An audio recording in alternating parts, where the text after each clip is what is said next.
અત્રેના પંચમહાલ જિલ્લાના પુરવઠા શાખા દ્વારા જે પીબીએમ ધારા અંતર્ગત દરખાસ્ત કરેલી અને મેં કલેક્ટર સાહેબ દ્વારા જેને ડિટેન્શનનો ઓર્ડર કરેલા એવા અટકાયતી સુજેલા કાસિમ કે જે હાલ લાજપોર મધ્ય જેલ સુરત ખાતે છે, તેઓનો એક પત્ર અત્રેની કલેક્ટર કચેરીએ અમને મળ્યો છે. એ પત્રની અંદર લખેલ છે કે જય ભારત સર, જણાવવાનું કે આપ સાહેબ પંચમહાલ જિલ્લાના પુરવઠા અધિકારી છો અને હાલ પુરવઠાને લગતું ઘણું સારું કામ કરી રહ્યા છો, ધન્યવાદ. ગોડાઉન તથા સસ્તા અનાજની દુકાન લેવલે અસરકારક કામ આપ કરી રહ્યા છો એવો એક પ્રશંસા પત્ર અત્રે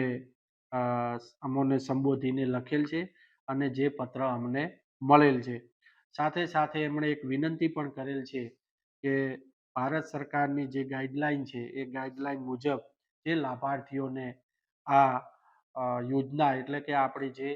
જાહેર વિતરણ વ્યવસ્થાનો જે લાભ લઈ રહ્યા છે રેશન કાર્ડ ધારકો, એ રેશન કાર્ડ ધારકો બીજા ખોટા લાભાર્થીઓ લાભ ન લે તે માટે એક સર્વે કરી અને સર્વેની અંદર જો કોઈ લાભાર્થી લાભ લેવાને પાત્ર ન હોય ને છતાં લાભ લેતો હોય તો તેઓને એક્સક્લુડ કરવા માટે પણ વિનંતી કરેલ છે. મોટા ભાગે જ્યારે પીબીએમ અંતર્ગત કાર્યવાહી કરવામાં આવતી હોય છે અને અટકાયતીને અટકાયત કરી અને જેલને હવાલે કરવામાં આવતા હોય છે ત્યારે તેઓની રજૂઆત હંમેશા જે કાર્યવાહી કરવામાં આવેલ છે તેને નકારતા હોય છે કે મેં આવો કોઈ જથ્થો સગે વગે કરેલ નથી, કે મેં આવી કોઈ ગેરરીતિ આચરેલ નથી. એ તમામે તમામ જે અમારા અટકાયતના કારણો જે આપવામાં આવતા હોય છે નકારી દેતા હોય છે. પરંતુ પંચમહાલ જિલ્લામાં એક એવો કિસ્સો લગભગ પ્રથમ વખત ધ્યાને આવેલ છે કે જે અટકાયતીએ હાલ પોતે અટકાયત તરીકે જેલમાં છે સુરત ખાતે અને પત્ર લખીને અમારી જે કાર્યવાહી કરેલ છે એ કાર્યવાહીને સ્વીકારી છે